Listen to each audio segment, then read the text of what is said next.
today's session will be on housing, which is a hot topic at the minute. I'm working for the Green Party of England and Wales, and it was the issue that they decided to focus on for the local elections. We'll talk a little bit about that later, I'm sure, and I'm sure it will pop up in the questions, but yes, very interesting subject. So before I kick us off and introduce the first speaker, just to let you know that you can use the chat function to put any questions in as we're going through the different presentations. And then at the end of the presentations, we will look through all the questions and invite you guys to ask the questions to the speakers if you so wish. So our first speaker is on. Barbara, did you have a question? Oh, you're on mute, I think.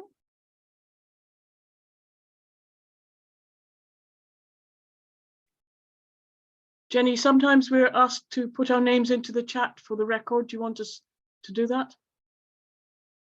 No, I think that's just in the minuted meetings, Barbara, but I think it's all right for this session. No worries. So yes, we'll be talking a little bit about housing, developers, housing distribution, equality and inequality, I'm sure, as well. And then I'm sure you guys will have some questions that lead us on topics like zero carbon future, how we make housing more green, and how we encourage, in the UK anyway, such a vile government to actually focus on what's important in terms of housing people, housing refugees, and making our houses warm and safe. So our first speaker is Ian Crawley, who is an accredited community-led housing advisor and secretary of the Nailsworth Community Land Trust, which was formed to build affordable housing to rent in Nailsworth. They've so far built 10 homes. Ian was previously a trustee of the National Community Land Trust Network and has also worked in local government housing services. So, and one of our local experts that I was talking about. So Ian, kick us off. If everybody else would like to turn their cameras off so that we can focus on the speakers, that would be fantastic. And yes, take us away, Ian. Thanks. What I'd like to share is, well, obviously what we've achieved in Nailsworth, but a lot of other communities have achieved so much more. But it's very much what the community can lead on if it gets the right support, both locally and nationally. And in the context of the crisis that we've got and why we're there, and some broad principles and some detailed potential policies and actions that can take us forward in terms of the agenda that's been very helpfully set for the meeting. It may seem an absolute basic, but I think we should start by reminding ourselves that adequate housing is a human right. The human rights are the fundamental rights and freedoms that belong to every single one of us anywhere in the world. And they should apply no matter where you're from, what you believe in, or how you choose your life. And they can never be taken away, but I'm afraid they're often restricted. And housing specifically is not one of the 30 rights and freedoms set out in the Universal Declaration. It's contained within the standard of living right, an adequate standard of living. So it's interesting, that's quite broad brush, and housing doesn't immediately come out of the Universal Declaration on its own. Now, the fundamental problem with the provision of housing in the UK, and I'm not going to be telling anybody anything they don't already know and understand here, is basically it's seen as a commodity rather than a human right. And that's why when we look back over the last 50 years, really, new house building has been promoted as an economic growth strategy in the absence of any national industrial strategy, for example. And that's fostered by the bizarre right of developers to sell all the freehold and long leasehold homes they build abroad off plan before even offering UK residents the opportunity to purchase. And that is a serious problem in London, a lot of our major cities. Then also home ownership's given absolute priority over all other forms of new housing. And it's just party political advantage in the oft-stated belief that a homeowner is more likely to be a Conservative voter. And we come back to the vision of the property-owning democracy that first emerged in the 1920s. And so because of that, we've had an overall reduction in social housing from 5 million in 1980 to 2.2 million today. And in fact, in 1980, that housed a third of the population. And there was always a spurious commitment that a sale of a home would be replaced by a new home. And the economics never worked. The sale of a home probably needed 5 or 6 to replace with a new home. Then we've got 29 billion spent on Help to Buy since 2013. Now that's merely served to inflate prices, house builder profits and company director earnings. It would have been far better spending that money through local authorities and housing associations than actually increasing the supply of housing for social rent. And the 40 billion of receipts from the sale of these council houses have all been spent on paying private landlords housing benefit, often for the very homes previously sold by the local authority to the then tenants at massive discounts. Now, successive national housing strategies, and I put that in inverted commas, many people would say we've never had a housing strategy in this country, have been based on and largely consisted of new build targets, the famous 300,000, which is suddenly no longer a target as of last December. And fundamentally, the planning system is restricted in how it can classify housing. It's deliberately in favour of large-scale private sector house building. There is only a single use class of residential. So that means if you've got a community designating land in their own neighbourhood development plan, they can only designate it as residential. That automatically gives it market value and is therefore far too expensive to purchase for any community housing. Private renting is largely unregulated due to the lack of interest by governments, a lack of regulations. And like it or not, we are a nation of NIMBYS who want adequate housing for sons, daughters, friends and relatives, but are unwilling to see it built near us. And that's for good reason in many locations, because large-scale private housing schemes are allowed to proceed without the necessary investment in expanding existing local health, education and recreation facilities. And we've also got serious homelessness, partly disguised by overcrowding, record temporary housing in hotels and hostels, and changes to the planning rules that have allowed office blocks on industrial estates to be converted into inadequate residential accommodation. And then we've had entire council estates emptied of tenants to deliver capital receipts to the local authorities with no or little social housing provided in return. And what does that give us? A shortfall of 3.4 million homes compared to the average European country, and 1.2 million on the waiting list for social housing. Now, I worked in local government for many years and I met an awful lot of housing ministers. And that has the fastest turnover of any ministerial role since the early 1980s. And the truth of the matter is successive ministers are either overwhelmed by the complexity of the housing challenges when they're told politically they've got to keep it simple, or they begin to understand what is really needed and are sacked or moved aside because they advocate politically unacceptable policies and investment. Now, in the last few years, there's been one chink of light in all this darkness, in my view, and that was the emergence of the Community Housing Fund and the acceptance by the government of what I'm terming community-led housing, which the government's definition, which I think is a very sensible one, is basically that encompasses community land trusts, which are social enterprises where local people come together, establish that enterprise, they own and control it, they borrow money or raise money through community share issues, They build housing for local people in housing need from their community or with interests or links back with that community, and it can never be sold. It's then owned by that community land trust in perpetuity.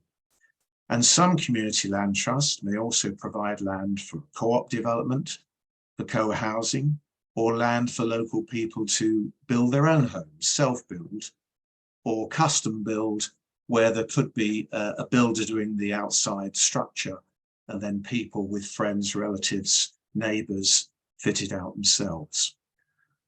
And every community should have its own community land trust. And it can be significant in the provision of housing. We've only built 10 so far in Nailsworth in a community of about 6,000, but we are severely constrained by the steep hillsides and the area of outstanding natural beauty designation. Whereas in Eastington, just south of Stonehouse, they've already built 23, which are occupied, and they have another 30 in the pipeline. Now that's quite a small community, and there the trust is more significant now than any private builder. And that's entirely possible. And they're building a range. So looking then at positive ways forward, I think there are three key requirements to tackle the housing crisis in the country. We need a huge public investment program on building affordable homes for rent. And anybody that understands housing economics can easily explain and show that they pay for themselves. There's no question they pay for themselves. It's a very good and effective long-term investment by any government. Secondly, we need stringent protections for renters that improve the quality of private rented housing and offer long-term security. And thirdly, we need measures to tackle the undertaxation of housing that's turned homes into financial assets. And if I just quickly run through those in a little more detail, I'm just seeing I'm okay for time. At the heart of this is housing needs to be provided locally to serve local need, but within a sub-regional, regional, national context. We need local housing strategies based on up-to-date information about the housing needs of our communities, nestled within sub-regional strategies which the local authorities are required to produce together. And these should address not just need, modern methods of construction, zero carbon operation, development and operation, and the provision of all forms of community-led housing, and be the basis on which every community would be helped and assisted to set up its own trust to provide for what's needed locally. And I've worked with a number of small villages where they recognise one of the biggest needs is actually for elderly freehold owners to downsize. Well, then the community land trust could provide covenanted freehold bungalows where those residents or their successors in title are required to sell back to the CLT, and the CLT then sells on again to another local person who wants to downsize. So it's actually possible for community land trust to really be the full operation in a community. We need to re-establish the community housing fund that the government set up in 2016. And that money was committed for a minimum of 5 years, but the Treasury has taken it away because they hate what's called hypothecation, if I've got that correct, which is allocating specific income to a specific purpose. So that money is still being raised by the government, but it's no longer being put into community-led housing. We need to designate community-led housing as a use class, as a subset of residential, which would allow local authorities and communities to positively allocate land and solely for community-led housing. We need to restore the percentage of affordable housing in new private developments, usually 30%, although rarely delivered, to be rental only and exclude starter homes for sale. Because otherwise you end up with no new rental homes coming from private developments at all. We are long overdue for the promised 5-year regular evaluation reviews of property values to inform the council tax bands and introduce higher bands. We need to recognise that 37% of all homeowners now have no mortgages. That's 9.3 million people have no mortgage. So it would not be an issue for them. We need to introduce a national policy of a minimum of 5 years proven residency before anyone who is not a British citizen moving back into the UK can purchase a freehold or long leasehold on a residential property. That, for example, is national policy in Denmark and has been for many years. And that's to tackle this ridiculous off-plan sales elsewhere in the world. We need to allow local authorities to impose a tourist/visitor tax to help fund new affordable housing for local people. We should enable local authorities to introduce a 1% levy on the salaries of every citizen to fund building new affordable homes. That is done in Barcelona, it's done in Vienna, it's done in Helsinki. We need new laws and regulations to protect tenants, especially on security of tenure, fair rents and minimum standards. Berlin and New York, for example, have had controlled rents, basically for as long as everybody can remember. And so what I've just shared with you is a very quick run through fundamental human right for housing, adequate housing, the problems that have been manifest for many years, and at the moment no party is willing to stand up and say and recognise the disaster that we've had and why that crisis really exists. The potential for communities to take leadership needs to be enshrined in legislation, and the community land trust model, with many good examples of how that can deliver for local people and across a wide range of not just community-led housing, but other forms of housing, is a real answer. But alongside a lot of other specific ways in which we should be tackling our housing crisis effectively, with experience elsewhere, particularly in Europe, to inform us that there are other positive and effective ways forward. Thank you. Thank you so much, Ian, for kicking us off there. And I think, you know, you raised some really vital points on this topic. Housing as a human right, the problems that we face not only just in our own country in the inadequacy of the housing that we have here, but also that we're fighting against people who, like you said, who sold to abroad off plan, and where there's housing problems already, it's making it even worse. I think a really interesting point that you made was around like the housing ministers and the turnover that there is there, and that without that lack of continuity, it's going to be impossible for us to actually implement anything that has like a strategic forward look that's going to help people in the long run. So I'm sure that there will be lots of questions that pop in as we go through that you'll be able to put your voice to, but I will move us on to the second speaker for now.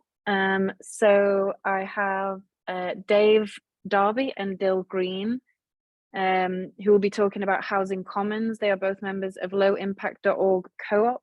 Dill is the inventor of housing commons concept and is the co-founder of Mutual Credit Services, who help us set up housing and other commons projects in the UK and overseas. Dave and his wife live in Stroud and are planning to put a house into the commons. So Dave and Dill, if you're there and you can put your camera on for us, that would be great. Ian, if you could mute yourself so we just keep background noise, no problem, to a minimum. And we will then move to our second speakers. Thanks. Hello, everybody. My name is Dave Darby. Yes, I'm co-founder of an organisation called lowimpact.org, and my wife and I live on Horns Road, just near the Crown and Sceptre. And we are, as you said, putting our house into the commons. So I'll explain what that means in very, very simple terms. And then I'll hand you over to Dill Green, who's the inventor of the housing commons concept. He adapted an existing commons idea. So a bit about me first. I lived for 15 years on an intentional community in Buckinghamshire, Redfield community. It's a fully mutual housing co-op. And I used to think, why doesn't everybody live like this? It's a beautiful way to live, the people, the environment. And then I realized that if this idea is going to spread, then we need to buy more properties. And that involves going into debt, getting mortgages on properties to bring houses into cooperative ownership. and that strengthens the existing system, and it leaves a debt millstone around the cooperative's neck. So after Redfield, my wife and I lived in London, and we spoke with lots of 30-somethings who were telling us that it was absolutely impossible to buy a place in London, but it was also becoming almost impossible to rent a place in London. And so we wanted to move to Stroud. We had friends in Stroud. We loved Stroud. We really wanted to get here. And we thought that we would help 30-somethings to rent in London by getting a mortgage on a place in Stroud and renting our place affordably in London. And with the income from that, we'd pay the mortgage on the house in Stroud. And then we decided, no, that's not a good idea. It just reinforces the existing system. People will come from, you know, their hometowns and work in corporate bullshit jobs just to be able to pay the rent on properties in London. And we didn't want to be a distant sort of, and even for ideological reasons, we didn't want to be a private landlord, and we didn't want the long distance maintenance issues. And so I was working with a group of specialists, Dill included, who were working on building commons infrastructure. And one of those ideas, which I have to tell you about, I'll just take a couple of minutes to really, really simply explain this idea, to use credit obligations. And the best way to explain it is via the energy sector. So say, for example, there was an energy, a community energy scheme in Stroud, and they wanted to put up a big wind turbine or cover hundreds of roofs in solar panels. At the moment, they either go cap in hand to the banks and get in debt for 25 years and pay off the interest, and or they form a limited company and sell shares. Either way, that infrastructure will be back in the hands of capitalists before you know it. And so the use credit obligations idea was developed by Chris Cook. He's a senior research fellow at UCL, and it involves the community energy scheme instead would issue future energy vouchers, and they'd be denominated in kilowatt hours. So customers could buy those future energy vouchers at today's prices, or even at a bit more of a discount, or investors could buy blocks of them to sell to electricity consumers at a later date at a discount. And therefore the community energy scheme would get their cash to put up their infrastructure, and they and customers would redeem those vouchers to get their electricity when the infrastructure is built. You see what I mean? Dill adapted that idea. He thought he could adapt that idea for different sectors of the economy, including housing. And obviously they wouldn't be energy credit obligations, they would then be rent credit obligations. So he went to see Chris Cook, and he sat down and he talked with me, and he said, I think I can adapt your idea to fit different sectors of the economy, including housing. And Chris said, yes, I think that could work. Let's go. And so the key that makes it work is that if, for example, you buy a house on a buy-to-let mortgage, over the 25 years of paying back that mortgage, you end up paying a lot more than the value of the house. If you put a tenant in that property, they will pay even more. So all the burden is on the tenants. But if you issue 25 years worth of rent credit obligations for a property, those 25 years worth of rent credit obligations will be worth a lot more than the value of the property.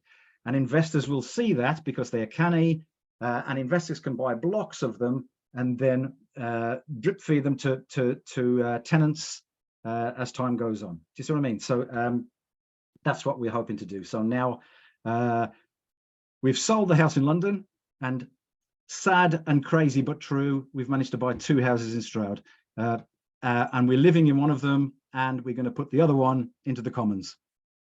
So we'll be the guinea pigs. So we'll have rent credit obligations, and the Housing Commons group, which will be a community group, will own the houses, and they'll never be sold again. The Housing Commons group will also employ people to maintain the properties and to manage the scheme. So what we're looking for most of all to start with is investors, people who may have some savings, maybe a deposit for a house, and they're realizing that actually they're still not going to be able to buy a house, or maybe a pension, and maybe they don't really trust, people who don't really trust banks or pension funds because A, how are they going to use the money? And B, are they actually going to be secure? So we're building a website which will be ready soon. we're giving a talk. There's Dill and I are giving a talk, and Brett Scott, he's a well-known author on the money system, is coming to speak as well. May the 19th in the Trinity Room, 7 o'clock, 7 p.m. Also, we're about to launch a website. If you want to contact us, then you can contact us on dave@lowimpact.org. So we're looking for investors, we're looking for potential tenants and potential stewards, paid roles to manage the commons. And we'll soon have a website live, which will provide lots more information. Thank you very much. Oh, sorry, that's just half of our spiel. I'm handing over to Dill now, who will talk a bit more about the details, and Dill will be available to answer questions later. Okay. Yeah, I've completely lost track of the time, so do tell me when time to stop. I may have hogged a bit too much time, sorry. That's all right. I'll be brief, and it's probably better to explain this through Q&A if people ask them later. But the simple insight is that if we try and bring houses into public ownership under the current system, that involves enormous amounts of debt, which involves enormous amounts of profit for the finance system, which is the system that is destroying the biosphere. So we don't really want to try and get ourselves out of a problem by playing their game. There's also, I'm actually an architect who I love building buildings. I had to stop doing that because I realized that building eco homes is neither here nor there in the scale of the ecological problem we have. We replace about 1% of our housing stock a year. The real problem we have with ecology and housing is retrofitting existing housing stock with decent insulation.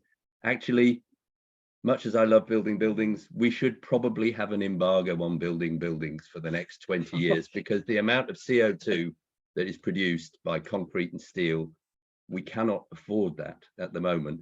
The problem we have, the real problem we have with housing in this country is occupancy rates. People are owning second homes, people are living in 4-bedroom houses on their own. The number of houses needed is massively inflated by those political friends of the construction lobby who always want to chip away at planning rights, who always want to build new homes. There is absolutely no shortage of land with planning permission to build housing on. The big construction companies land bank that housing. The housing shortage is artificially imposed in order to make house prices high, in order to make those big assets for the rich. So all of the pressure to build new houses is actually part of the Ponzi scheme that the state has been running on housing for the last 40 years. So the trick of the Housing Common Society is to say, how can we get the housing of this country back into common ownership without debt? And the realization is that because the mortgage company basically earn double the amount of money, they earn the amount of money you borrow all over again during those 25 years, that if we can acquire houses without debt, we've got an enormous amount of money to share out between investors, tenants, and the people who work to maintain those houses. So we get a win-win-win situation without doing anything magical at all. And the other part of the insight is people are absolutely desperate to invest in their local area. Everybody can see that when they put their money in a pension scheme, it disappears off to who knows where. And the investment that they can see is needed locally depends upon begging the government to hand out some grace and favor stuff, or being lucky to get Honda to move in, but Honda then just move out again, as Swindon discovered. These things are not sustainable, and yet in every town there are thousands of people with pensions, with money invested here, there, and everywhere, because that's the only way you're going to have a decent old age, with no possible vehicle that is safe and secure to invest in locally. A few community shares for a few houses here and there at, frankly, very, very carefully capped small returns, and people are nervous of that because they worry about their old age. And it's possible with this rent credit way of buying houses for people to invest in something they know is local, for them to know that tenants will get a good deal, for them to know that the people who maintain the houses will be local people who care about them. And beyond that, that the whole structure of a commons housing society will be such that everyone who's a member of that society will benefit by retrofitting those houses with significant amounts of insulation, better heating systems and the like. And so we are involved in lots and lots of community initiatives around the finance system that address that problem in a number of ways. The Housing Commons Society offers possibly the most powerful dynamic to do that, because if you imagine an organisation that owns 100 houses that are worth £250,000 each, that's the average price of a house in the UK, that organisation has 25 million quid's worth of the safest assets. Everybody believes in housing as the asset, because everybody knows the government's running a Ponzi scheme on housing and the value can only go up, otherwise the next government gets kicked out. So it's got no debt. Can you imagine a community organisation with £25 million worth of assets and zero debt? That is a powerful basis on which to build many, many other community organisations. So I'm not going to go into a lot of detail about that. I'm happy to answer all sorts of questions later, and indeed at the event on May the 19th and online, because we think this is a very exciting opportunity. I'm just going to give you one statistic. The biggest that crypto ever got, the highest value of all those ridiculous crypto tokens, was $3 trillion. The value of the UK housing sector, just the UK housing sector alone, is $6 trillion. That's how big the impact of a real initiative to change the finance of housing could be. Twice the size crypto ever got to be, and that was world news. And there's a really good reason to do this economically as well. We all know from experiencing 2008 that housing finance is an extraordinarily fragile system, because the asset prices are ludicrously inflated compared to the actual use value. People cannot afford to pay 30% of their total income just to have a roof over their heads. So the asset prices are unsustainable. However, if the asset prices collapse, the whole of Western finance collapses. This cannot be allowed to happen. And so they just print another few $1 trillion, which kicks the can down the road and makes the whole system more fragile. The Housing Commons Society model, by getting investors to buy the houses, to take them off the market forever on the basis of their future rental value, is an opportunity for the whole finance system to unwind itself safely from the ludicrous position it's in. And that's why I'd welcome an introduction to Green Party economy people to talk about the policies that might support this, because it's actually incredibly sane economic policy as well. Thank you.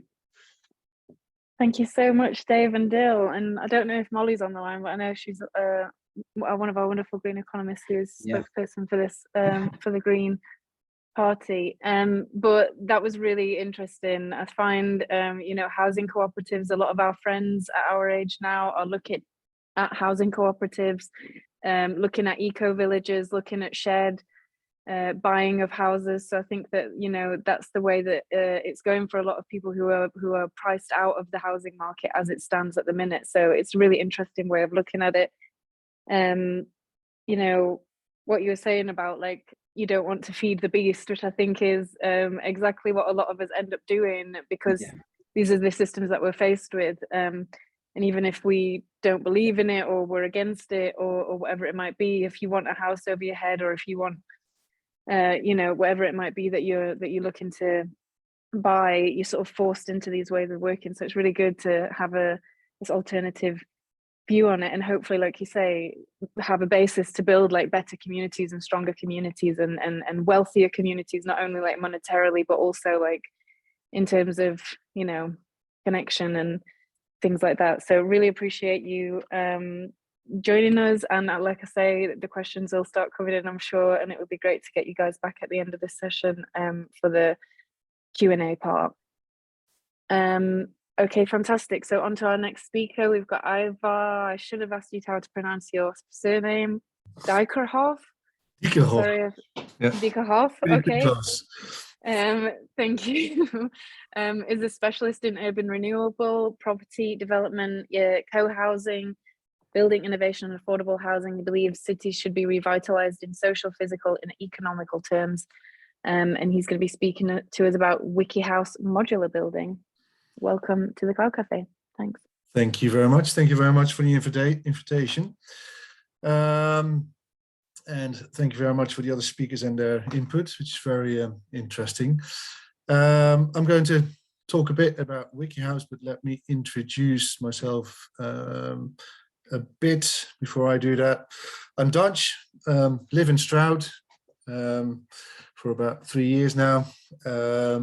But worked in Holland for quite a while, as studied political science and spatial planning, worked in the urban renewal projects for housing associations and care homes for about 10 to 15 years, and was all about renewing neighborhoods together with the people that live there and make it into something new and good in which they would be happy to live. After that, I did co-housing projects, for example, with elderly people that wanted to prevent loneliness and start to live together, share some care, and maybe buy some care together so they could grow old in a nice way. I was the development coach or enabler to help them through the development. This is an example of a group of people, elderly people that build together and are very happy living there. Now, another thing which I'm doing now, I work on innovation in building industry. For example, I was involved in the Natural Pavilion, which was part of the international exhibition in Almere, which is close to Amsterdam. And this is a way of, I think, building that how we should do it in the future, i.e. it's bio-based building. So 95% of the building you see here is made out of materials that are renewable. And so actually you're not emitting CO2 in building in this way, but you're storing carbon. So I think you can still keep on building new builds. And I was involved here as the innovation manager, and I organized a tender, and I helped with a couple of R&D trajectories. But of course, I'm here to talk about another innovation which I initiated in Holland, and that's the WikiHouse project. And I initiated that, was the general project leader and supervisor for this project. But why did we want to do a WikiHouse project? There was a couple of different reasons. One, it focuses on affordable housing. It's very much a self-built system, so it's very much community-led, end-user-led. It works on sustainability in 3 different ways. It's a very energy-efficient way of building a house. It leads to an energy-efficient house, and it can capture CO2, so it's bio-based. So it's in all different ways good for Mother Earth. And it's a result of the digitization and industrialization of the building industry, which is very much upcoming at the moment. And what I really like about it is that it's community-led, and because I really believe in that, and I think it leads to better housing, better neighborhoods, and better cities if people are involved in the development of their own home and street and neighborhood. WikiHouse. About WikiHouse, it's an open source, customizable, digital produced, self-built system. So you can download the building system and plans that have already been realized. You can adjust it if you want to. then produce it with a CNC machine. They are widely available generally. Then you put the pieces together like an IKEA cupboard, but then it's in house, and that's how you build the skeleton of your house, and then you finish it the way you want to finish it. It's based on the idea of the Creative Commons, so it's all open source. Download a plan, you send it to a CNC machine, and you start to put it together. And that's up to here, it's really the WikiHouse system. And after that, you insulate it with insulation material. You decide what you want to use, the cladding, etc. It's all up to you. And comes with a manual. You might recognize the layout if you've ever put an IKEA cupboard together. Well, this is a WikiHouse manual. So it's very easy and it sort of democratizes house building, so anyone can do it. This is a very important step in the fact that it's an open source project.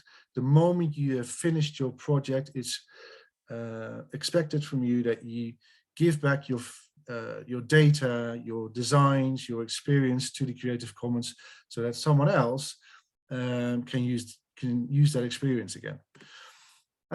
So we've introduced it in Holland, the WikiHouse building system, and we've done a project of 27 houses in Almere, built by self-builders. This is and there are the self-builders there were two phases. This is the self-builders in phase 1. And oh, I don't know what happened here. So there you go. And here you can see how it all comes together. And we started in 2020, 2019, 2020. And the last houses are being finished right now. So this gives an impression of what it looks like.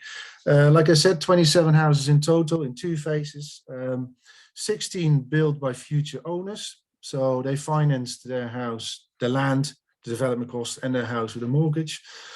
And 11 houses have been built by future tenants. So there's a Steenvinder, is an organization who's involved, who finances self-built projects. People can rent the house for an X amount of years from Steenvinder, and then they have the right to buy the house they built themselves in after 2, 3, 4 years renting. And that's not for, you don't buy it for value, but you buy you have to pay the costs, so that's much lower. The houses that have been built in Almere are 50 to 90 square meters living space big. The total costs are from 170,000 to 235,000. That's phase 1, which leads, if you get a mortgage for that, for monthly costs from around 450, 500 euros. They are at least energy neutral. Some are energy positive. So the houses have a negative energy bill. So they pay for housing around 450, 500 euros a month. Building costs in 2019, so in phase 1, I know that for phase 2 it's already higher because the cost of materials really went up the last couple of years. But for phase 1, the average square meter building costs were 1,100 euros per square meter. So that's low. We created a toolbox that you can use to sort of design your own house. You put the different modules together, and that's how you end up with a house that you know that it will work because it's all checked. So here you can see what that could look like. We did that in real life too with the group, just as part of the design process. But we also created a VR tool in which you can put those modules together, but also you can put some cladding on, you can make a floor plan, you can put your furniture in just to see if a space works or not. And very importantly, you see what it will roughly cost. So you can very quickly go through the cycle of, okay, this is what I would like to build or design. Does it actually work in VR? Does it lead to a floor plan that I like to live in? But also, can I pay? Do I have enough money to pay for it? And if not, then you can just adjust it very quickly. We also created a couple of standard types, and then you don't have to do anything anymore. The whole design is done, and you can sort of buy them off the shelf. So then you can skip the design phase, so you can go quicker. This is a completely bio-based wiki house we built as part of that same international exhibition I just talked about. And the environmental impact of this wiki house, you can see in the figure in the top left corner, and that might not ring a bell at all, that figure, but the Dutch building regulations now subscribe a score of 0.8, so it's less than half of that score, which is really good. Last sheet, just because I like it. This is a couple of students who built their own classroom using the WikiHouse system. So it was just learning by doing. Yeah, do we think there's a demand for WikiHouse? Well, I think there is. This has already been talked about. There's a massive demand for affordable housing, and you might have seen this, some might have seen this, there's also quite a demand for self-built projects. And in the UK, but also in Holland, if you look at the figures, we sort of forgot about that we can do that, build our house ourselves, and we just have to relearn that again. And then if we do that, I think that we can build loads of self-builds. So future plans for WikiHouse. The project that we've done in Almere leads to really affordable houses, but the thing that we haven't been working on is the fact that it's not in perpetuity. So at the moment, self-builders sell their house, they sell it for market value, and that affordable house is gone. And like Ian was talking about it earlier, if you could organize it as part of a CLT, then you organize affordable houses in a perpetuity, which would be much better. And I think Ian touched that subject too. I think if you organize it in such a way, you build up value in those CLTs, which you can use to get new CLTs started again. And then it starts to become a sort of growing model, which would be amazing if we can organize that. And in a way, the biggest challenge is just land, locations. And if that's, I think if that's sorted, if we can get that going, we can go crazy. So yeah, locations, please, anyone. I'm interested. So thank you very much. Well, that was fantastic to hear, and obviously a call for a revolution and for us to land grab from all the rich people that have huge amounts of land in the UK, which again, the Greens are all for. Also, I live in northern Spain, and there's loads of land here that would lend itself very well to, you know, projects like this. But I think all the three speakers that we've had so far, or four speakers, like a little bit of each of what you're saying, I think could make like a really wonderful housing opportunity for the UK and for other countries. I think the WikiHouse project, the idea of like open source community learning, giving back to the organization that's helped you buy a house, all fantastic things. I mean, obviously carbon neutrality, carbon positivity, and making it so that things are as cheap as possible. Like that's really what everyone is struggling with right now, is that you can't afford to heat your home. So making a house that doesn't cost you as much is obviously a fantastic idea. But I think, you know, these kinds of projects would work fantastically in Stroud. I think there's a lot of people that have an appetite for this kind of thing. So really interesting, and I'll definitely be Googling a lot of things that you talked about after this webinar, so really appreciate you joining us.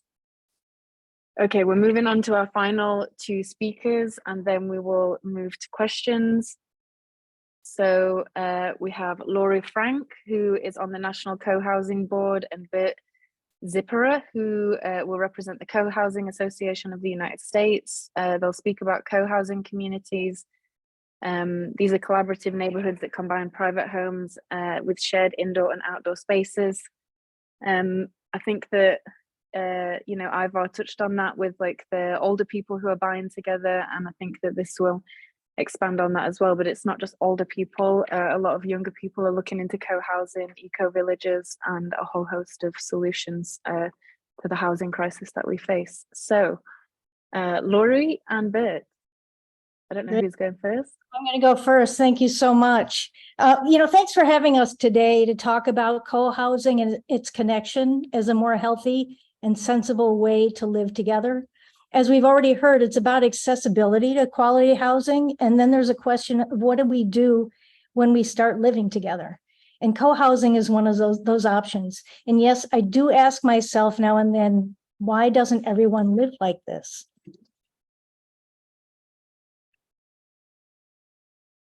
So co-housing. Bert and I lived in a single family home for 30 years before we decided to be part of co-housing. We worked with a group for about 3.5 years and to create our building and build our community. And now we've lived at Linden Co-housing for about 3.5 years. Here are some things we've learned along the way. First of all, the concept of co-housing has been around for millennia. In Europe and Sardinia around 1800 BC. In North America, which arose around 1500 BC. In China in the 12th century. And in South America, this has been around since the 1500s. The current version of co-housing is fairly recent. It started in Denmark in the 1970s. It came to the United States in the 1990s. And there are commonalities around all of these, even if you go back thousands of years. So what is it? It's a way of being together. You know, there are other ways to organize legally, like through eco-villages, co-ops, condos, land trusts, and today I added housing commons. It incorporates an approach to physical design that facilitates community. It's very intentional about how it's organized both physically and socially. It's about being together and about living and working together. So it's designed from the start, and Ivar touched on this before, to have a high degree of social cohesion. And it's where we as residents are actively participants, not just in the design of the building, but in the creation of the community, and then the management of these communities along the way. So let's take a look at a little bit about the key elements. One thing I've learned is that co-housing may sometimes look like a typical condo from the outside, but it's very different on the inside. We have thought very hard about how to organize ourselves, and we have structures in place to support that, including common values, community agreements, and a governance structure that's non-hierarchical. And as you can see, co-housing is about sharing. We share our time. We have our own kitchens in our homes, and we also have a common kitchen and dining area where we can share meals, either prepared for each other or as potlucks. We have maybe too many meetings, but our governance structure is shared, meaning that we have different groups with their own authority to make decisions, and we share the decision-making for larger issues and needs. We also have a variety of social gatherings that help us to maintain strong connections with each other. We share our space, we share our stuff. Because there's so much common space, it means that living spaces can be relatively smaller. In addition to some of the more typical common areas like fitness rooms and lounges, We have a great room for communal dining and separate guest rooms that can be reserved when we have friends and family visit. We also share our stuff. One of our jokes is that if you put out a request to borrow something onto our Google group, you have at least 3 offers within 5 minutes. Another area that is becoming more common is having a shared vehicle so that not everyone needs a car. And shared commitment is probably one of the defining parts of co-housing that separates it from other multifamily housing. As I said before, there are intentional structures in place for how we operate together. One thing I didn't mention is a clear way to address conflict, which is an expected part of community living. When you get 70 people living together, there is conflict.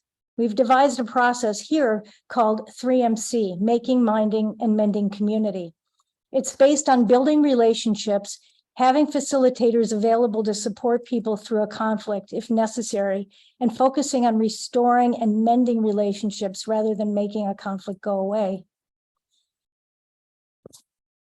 So modern co-housing is a way to come full circle and reclaim our way of living in sustainable communities. And we also wanted to touch on why co-housing can be important for affecting change in the world. And Bert will take us through that. I think it's important to, and we all realize this, about what's now being termed the loneliness epidemic and the health impacts of isolation. In the US, as you can see here on the slide, 61% of the people report pervasive loneliness. 35% more likely to die earlier than connected peers are people who feel that loneliness. It can be as bad for your health as smoking 15 cigarettes a day. We found some additional information yesterday that for older adults, one survey reports that under half of adults over 65, just under half, consider the TV or a pet their main source of company. So, and among Gen Z, a little over half say nobody knows them well. So this is the way of getting at that. This is what we found with loneliness in the UK. 48% of people report being lonely at least occasionally. And you can see that here in this graph. The sustainability is both personal, psychological, emotional, as well as environmental. And you can see here the energy, how we share that. We have 45 homes where we're at now. 1/4 of them are officially affordable home ownership with city subsidy for the home the down payment. We also displaced a light industrial facility that had artist studios in it. So we have incorporated a wing of our building that's artist studios. They have since organized as a worker co-op, and they own that space themselves. So why don't we go on, Lori? We believe that co-housing, coming together as a community to build our mutual homes, is an antidote for rampant capitalism. Capitalism depends on us being separate, being individual. The unfettered competition, which of course comes out of capitalism in a big way. Unchecked consumption, where we each have to buy the same thing over and over and over. And the raging individualism. We love this E.F. Schumacher quote. What is the meaning of democracy, freedom, social, human dignity, standard of living, self-realization, fulfillment? Is it a matter of goods or of people? Of course, it's a matter of people, but people can be themselves only in small, comprehensible groups. And this is our backyard. And Lori loves this. Lori took this picture. That's an actual real rainbow there that Lori took. That's not photoshopped. Take it away, Lori. So I found this quote when I was looking around the internet about co-housing in the UK. And I think it just really speaks to what co-housing is all about. That it's literally about being among other people and living as a community. That we all have our own private spaces, but the amenities and communal areas are shared so that we have an elevated environment that is free from seclusion. We're creating a really intimate community, sharing an experience with others who understand. And I thought that really just encapsulated the idea of co-housing and other ways, other communal ways of living. And finally, we can make this slide available if you want. I just wanted to offer some resources. The Co-Housing Association of the US And when I was looking at the UK co-housing, it looks really vibrant and well organized, and it seems that there's a lot going on in the UK. The Foundation for Intentional Community has tons and tons of resources. And then there's a TED Talk by the executive director of Co-Housing US, Trish Becker-Hafner, that I think really captures the spirit of co-housing as well. And so co-housing, and we need to have places to live, but we also need to, I think, pay attention to how we live together and to be a model for the rest of the world as well. Yeah, I would just add that there's a basic crisis of democracy. I mean, I'm coming from the United States. That's not any news to anybody. Mm-hmm. And this is about practicing democracy, about living democracy and bringing those connections to bear in our local community, which will have ripple effects beyond that. So that's our perspective on co-housing. Thank you. Thanks.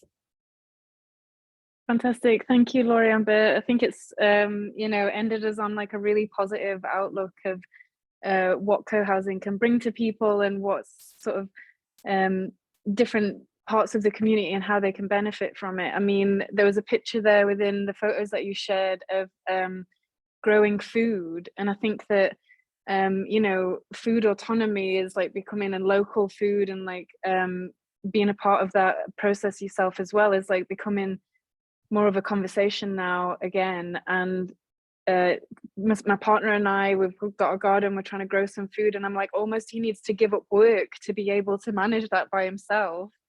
And so I feel like being a part of a co-housing, part of a community would really, you would be able to benefit and become independent as a community in more ways than just you know, just than food, but that could also be like a huge benefit to people and supporting those who are like feeling the cost of living crisis more than maybe others are at the minute. So really beautiful. And I think what you're saying about like the breakdown in community that we've had over the, you know, last 30 years or whatever it might be, and that, for me especially, that was really highlighted during COVID, and that some people went for huge lengths of time without like connecting or speaking to anybody because they weren't at work or because they weren't, you know, able to visit family or whatever it might be. And that like loneliness is a huge killer, not only for the elderly, but also, you know, can lead to, you know, suicides in young people and loads of really tragic things. So really nice view from you guys of what like the benefits of co-housing and what it can bring. Thanks. I just want to add, we moved in here 3-4 months before COVID locked everything down. And it was a lifesaver for many of us in the community just to be here. I bet. And I bet there's so many people who, if you'd have asked them, would have wished for that same look, to have done something like that at the same time. It did sort of bring some communities together, but it also like highlighted those who are feeling really isolated. So there's some things going on in the chat. I will ask our speakers to, our participants to unmute themselves and ask the questions, and then any of our speakers feel free to jump in on the question. You can just like give me a wave and I'll call you in. So I think the first question is from Norman. He'd like to unmute, Norman. This evening has been fascinating, but one of my worries is that if you have personal ownership of units in a co-housing project, it seems to leave it open to those units to be sold on the open market and for the prices rapidly to become unaffordable. Is there any way of preventing that? One thing that's a really important issue, and Laura, you can jump in here too. One of the important things is that the 11 of our 45 units that are affordable are permanently affordable and are income restricted to who can purchase them. You're right. I mean, it opens us up to a lot of potential problems in the future. I don't have an answer to that at this point. Lori, do you have something? Yeah, and I think maybe Ivar and some of the others have some ideas as well. I mean, one of the things is that we have to remember that co-housing is a way of being, not the way it's built. And so we could have organized as a co-op. We could organize as a tiny house village. There are many different ways to organize, and a lot depends on the laws and the zoning practices in the area. And I think we didn't do that. We chose to go this way because it was easier where we live. So I don't know if there are other people that have some ideas about that as well. Dave, I can see your hand. I think there's a very good match between housing commons and co-housing. I mean, as you said, co-housing is about how you live, and housing commons is about ownership, and can provide affordability because of the lack of debt. Thanks, Dave. Any of our other speakers want to come in on that? Ivar? Well, the community land trust could be one of the ways of doing that, I think. And I mean, Ian is much more an expert, I think, on CLTs than I am. But in a way, you agree on what a house is worth, i.e. what the costs were, and that sets the future price of that house and or the shares you have in that CLT. So that's a way of organizing affordable housing in perpetuity. Thanks, Ivar. Any of our other speakers, or I will go to the next question. Simon, I do see your hand, but if it's on this question, then unmute yourself willingly. But if not, I'll move to the next question in the chat, and then I'll come back to you.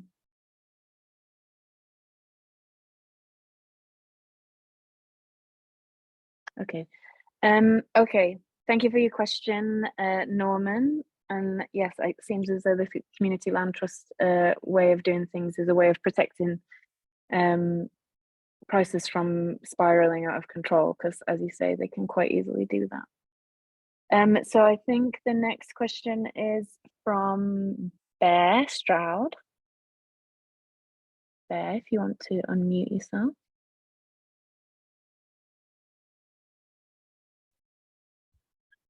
Hi, sorry, just getting this set up.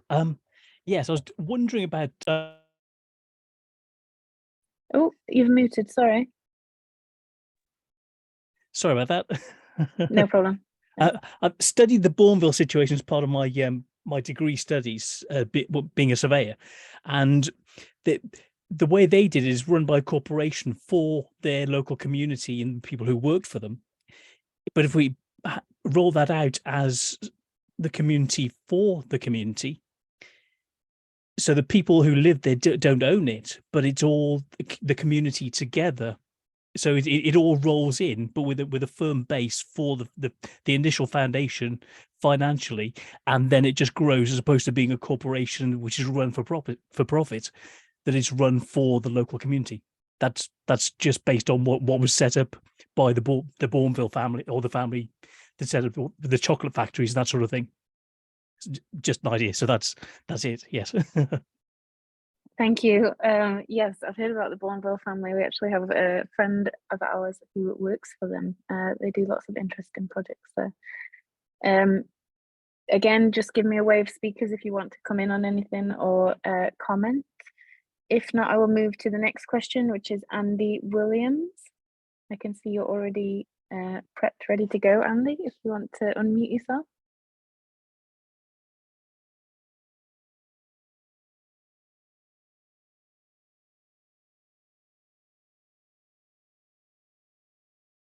Would you like to ask your question, Andy? If not, I can ask it on your behalf. His mic is not working. Oh, sorry. Okay, so Andy asked the question, how can the building of co-housing projects get funded? Great question. Who would like to come in on that first? That's a huge question. What we have seen, we've got 4 co-housing communities in Madison, and typically it's a community of people who own their homes, who are retired, who've got the time to build that community and use the resources of their pensions and their homes to create the actual community, the co-housing. which in second generation can now flip over to others. We've also used a lot of city subsidy to get the affordability. And we were hoping to work with some nonprofits, which did not work out regarding community land trust and other aspects. Lori, what do you have to add? One of the communities here is a land trust. And you know, so we have some of that as well. I'm sure other people have. Ian. Yes, most co-housing schemes in the UK have been people who've come together who already have equity in existing properties, or they've been able to raise money individually, and they're bringing all that money together. But there's usually a gap where they'll need a bank loan. Where a number of them are moving now, and I know of one in Herefordshire, for example, who are very keen to add an affordable housing element because they feel that it's not a very, the community is lacking something because it's all owners who come into a shared community. But for that, they need to raise money through government grants or take out shared loan, which is a bigger responsibility for them. But in the UK, it's generally through the equity from the people who will then inhabit the premises when built. Thanks, Ian. I guess like if people who have money in property though, and then sell their houses to invest in a co-housing, it's sort of what I think, Ian, you were talking about earlier with like people moving out of big family homes into these smaller properties so that the family homes can actually go to, you know, bigger families as they are needed in the community. So I guess that's where one of the benefits that might be is that they are moving into houses that are a more appropriate size for them at that time of their lives, so that then other people can move into the bigger family homes. Okay, Dee, did you want to come in on this? I see your hand raised. Great to have you back. Thank you. It's really fascinating, and the one thing I can you still hear me? I'm aware.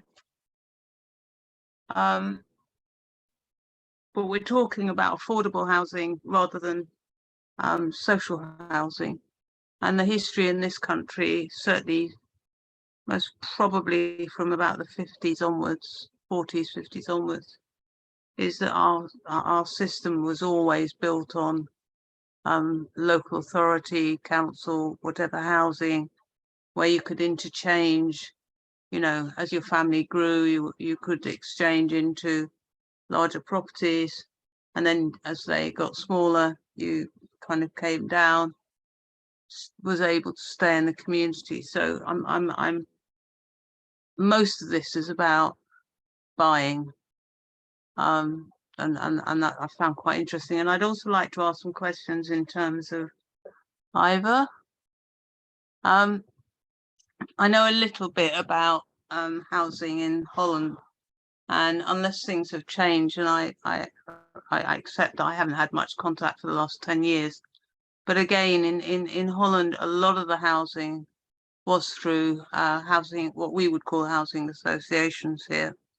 And also a big difference in the Netherlands, if I'm correct, is that when you have mortgages, they're lifetime mortgages. So you tend to know what you're going to spend each month for the length of the mortgage, which we don't have a system like that in this country.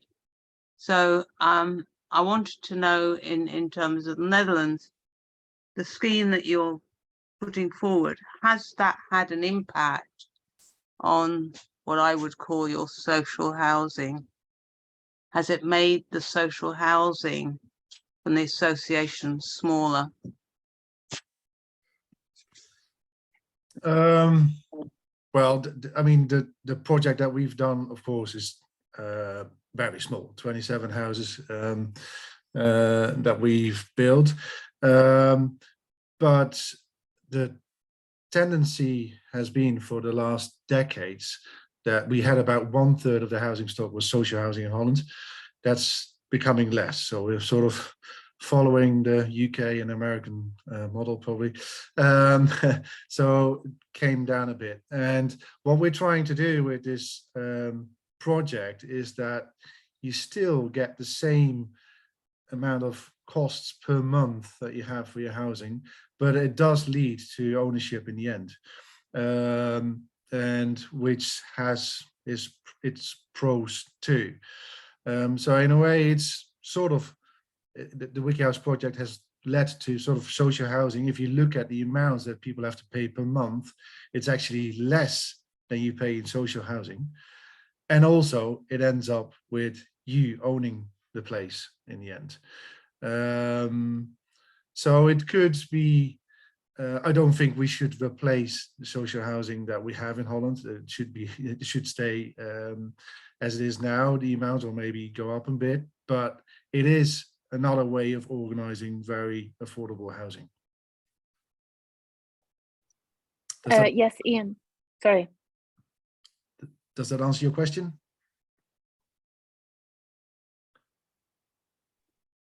Yeah, no, thank you. As I say, I know a little bit about the housing scheme in the Netherlands, so, or how it works, and certainly when I was spending a lot of time in the Netherlands 10 years ago, it was, in comparison to here, it was quite amazing that you know, young people, single people could actually get, you know, housing where it's not the case here, and so yeah, thank you very much. No worries.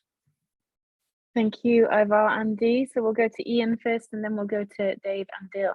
Yes, I just wanted to share a couple of points really about, we've lost an enormous amount of flexibility and community support and sensitivity from the local authority, as Daisy indicated, with the loss of social housing in local government. We've actually got a very good example still nearby. Bristol still has a stock of 30,000 homes. Now, when you've got a stock of 30,000 homes in your public sector, you can be very sensitive to people's housing needs, to upsize, downsize, to go into a pensioner preferred tower block, to move into a bungalow, full disability access, all the time staying within the public stock, because you've got a stock of that size, which gives you that enormous flexibility. Now, I know Stroud District Council only has about 4,500, but I know they do their best to still provide for that opportunity. And a couple in Nailsworth recently downsized from a house into a sort of sheltered apartment. The other point, which I didn't share earlier, which I think is fundamental to all this, is the government, purely for political reasons rather than financial reasons, if they provide a government grant, and really very little community-led housing is going to happen in the UK without a government grant, that requires the rents to be 80% of market rent. Now, that's quite a problem if only the community-led sector is really looking to provide genuinely affordable homes for local people. Now, clearly market rent's going to vary across the country, but anything like 80% is going to be a problem wherever you are in the country, when the residual local authority stock, for example, in Stroud, has an average of rents of 65% of market rent. But if Stroud builds a new house, council builds a new house with any government money, they have to charge 80%. And that needn't be like that. Thanks, Ian. So let's go to Dave and Dill, and then we've got a comment from Bear, and then I'm going back to the chat. Thanks, Dave and Dill. Hi, just 3 points, and one is just to sort of follow on from Ian that this is all politically imposed. Most people are unaware that all the social housing that was built from 1945 until 1980 was built on 60-year mortgages. It was totally standard and very, very low interest rates because it was the government, so it was very, very low risk. And that is just a choice of the Treasury that would enable massively lower rents to be offered. The second point is more to the economics of the Commons Housing Society model, where in order to get investors to buy these rent credit vouchers that they will hold for a while, knowing that rents are going to go up, is that the rent on those properties has to be a market rent to encourage the investors to buy the tokens. But because we're not paying mortgage interest, it makes it possible for the Commons Housing Society to give rent vouchers as rebates to all tenants, so effectively lowering their rent significantly. And over time, the Commons Housing Society begins to not have obligations to investors and effectively get richer and richer, or less and less need to spend money, in fact, and rents can come down. But it's going to be important at the beginning to maximize the income available from housing benefit. So again, low income people can get up to market rent or some proportion of market rent for their rent. So it's important for schemes that have got liabilities to be able to access housing benefit schemes that the government chooses to run, but then find mechanisms to, as it were, pay tenants back so that the actual rent they pay is lower. So it's just sort of some observations on the fact that this whole thing is really a design problem, and there are sort of two approaches. One, you can try and design with the political system and within the strictures that it imposes, and your weakness there is always that the government can vote a new Margaret Thatcher in at any point and just destroy everything that had been built in the post-war Piketty period, 45 to 75. And the other one is that you can try and build things with people without debt and build actual local control and resilience, and insulate yourselves from the vagaries of the political system, which seems to be a good plan. Thanks.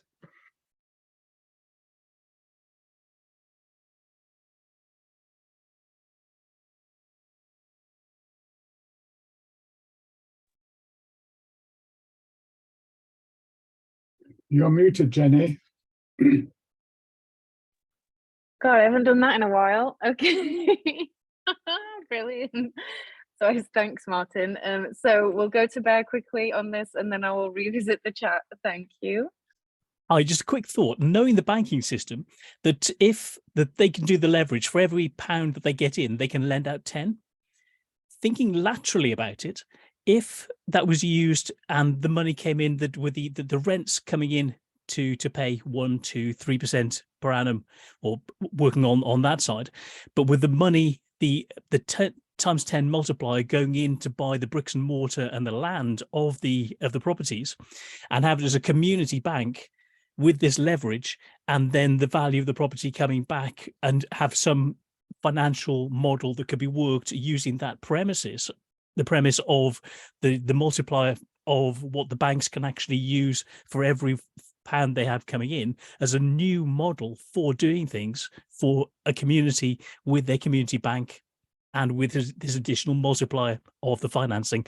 It's just something that just hit me, that if that could be brought in as a new way of doing things, that may solve a lot of problems.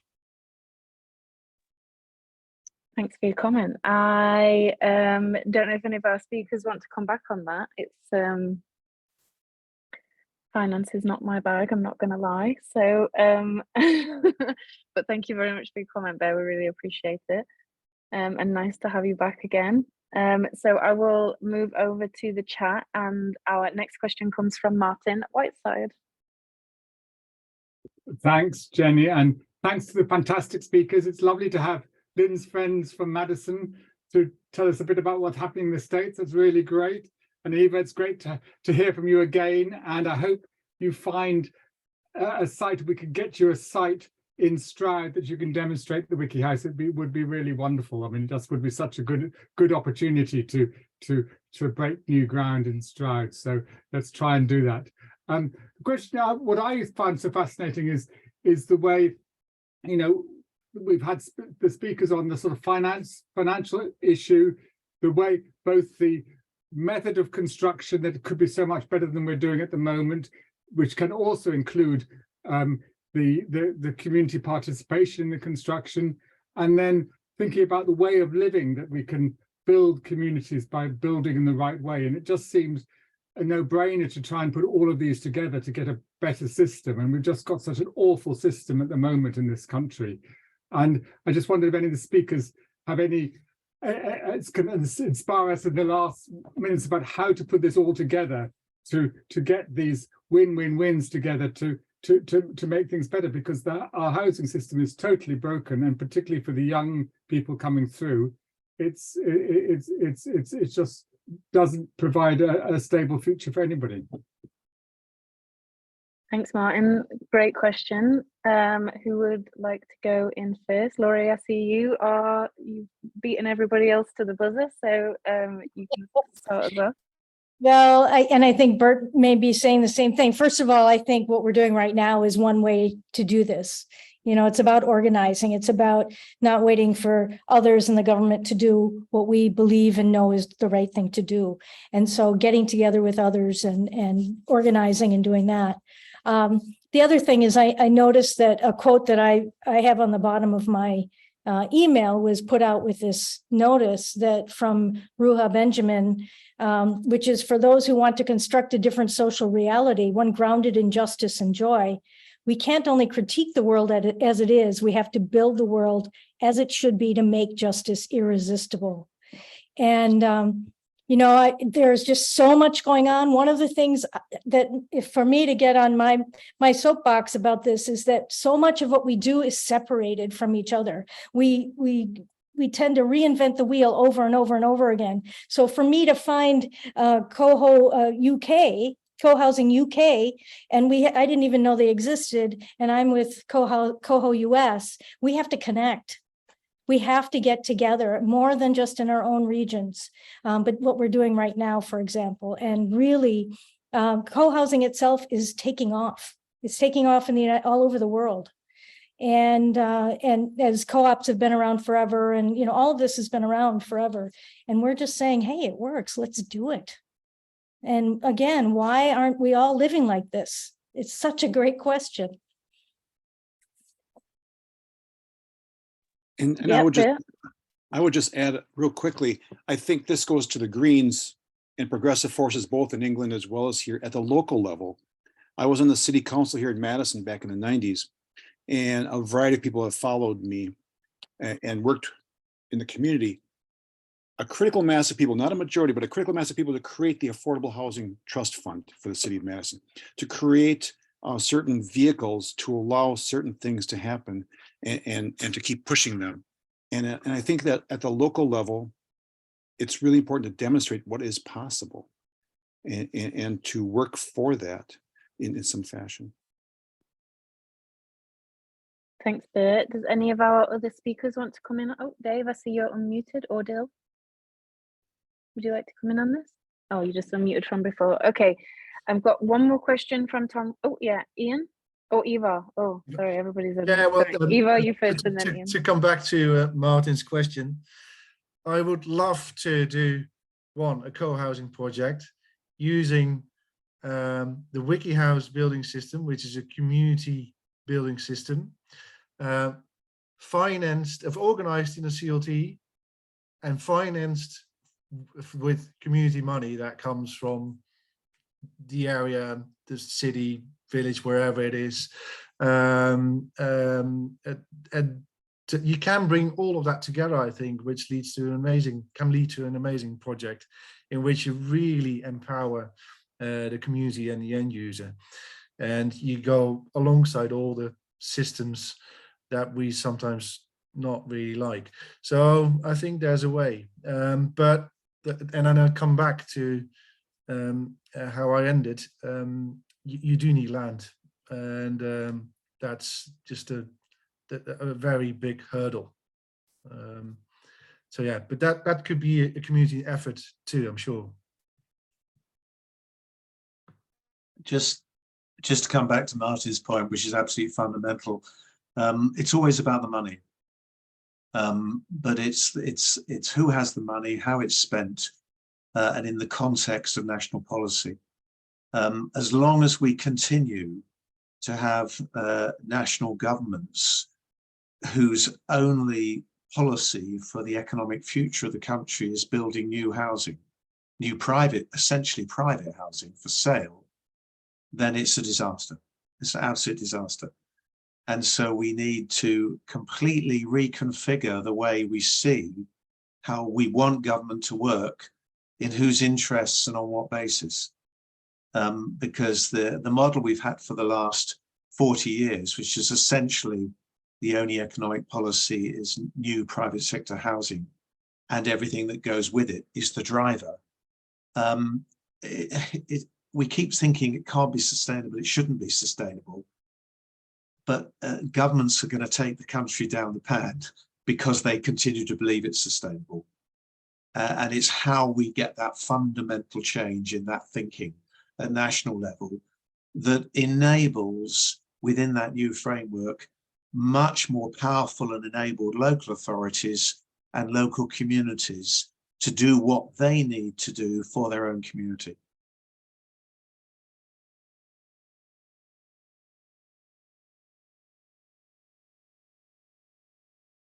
You're still If I muted. may, oh, sorry. Jenny's. Yeah, Sorry, I've done it again. Sorry, I'm Hi. going to go to Dave. I'll go to Dave and Dill now, but just to warn the speakers that after this, I will ask for like a 30-second takeaway for you to give to all of our attendees at the end. So Dave and Dill, you answer this question, and then we'll go to all the speakers. So thanks. Thank you. Just a technical point about finance. The problem with buying land is you're immediately joining in with the speculative competition, because when you buy land that hasn't got housing on it and you put housing on it, or you get permission for housing on it, you multiply its value by a factor of 5 or 10, enormous multipliers, and you will have enormous competition for that uplift. Whereas the approach of buying existing houses is, I mean, it's still a slightly speculative market, particularly in the UK and the US, where governments, as I say, are pressuring a Ponzi scheme, and that's spreading across Europe as well, sadly. But you're much less joining in with a feeding frenzy of speculative money, and you're likely to get much better value for money. And as I say, really the environmental impact that we can have in transforming the housing system is 99 times bigger by buying existing housing stock and improving it than it is by buying land and covering it with buildings. And Dave has this great statistic: there's more empty houses in the UK than there are homeless people. Again, the idea of a housing crisis as a supply crisis is a lie that is being told to us to prop up the construction industry and the banking industry. Actually, the problem we have is an ownership crisis, and we need to address that. Thank you. Thanks, Dill. Okay, so I think that the last few questions that were in the chat have been answered anyway in our final discussion. So thank you. I'm just checking I'm unmuted. I've remembered this time, everybody. So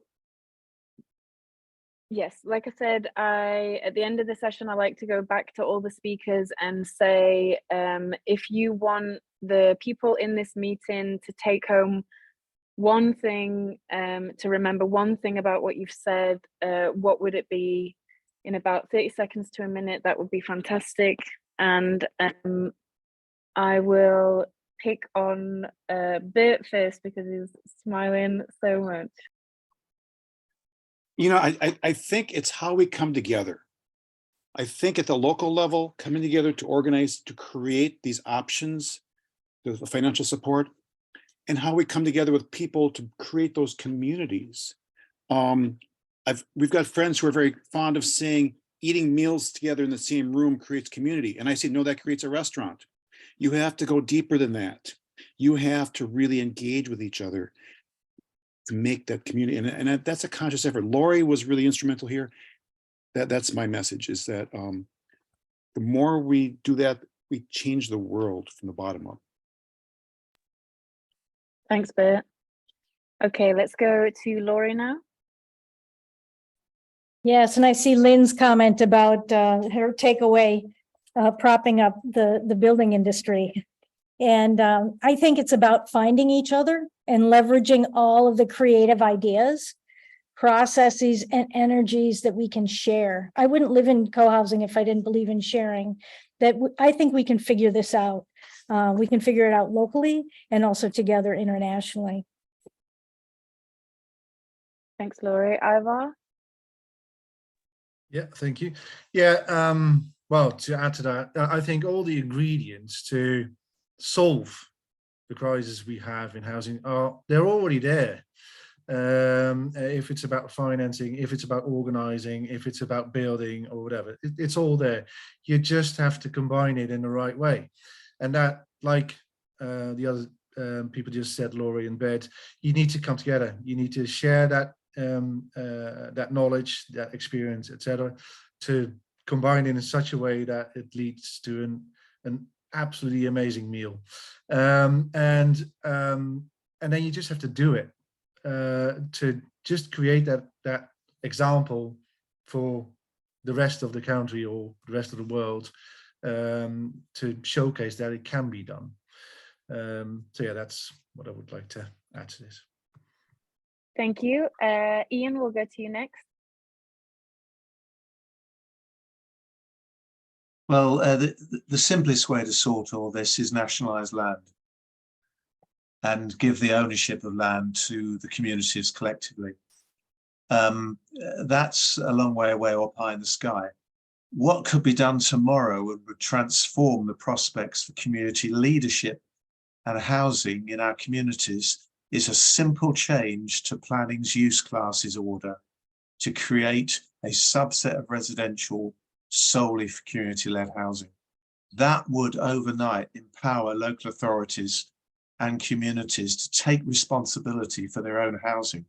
And the house builders would then be building houses for the communities on land the community owns through the drastic reduction in value that would come through it being designated community-led only.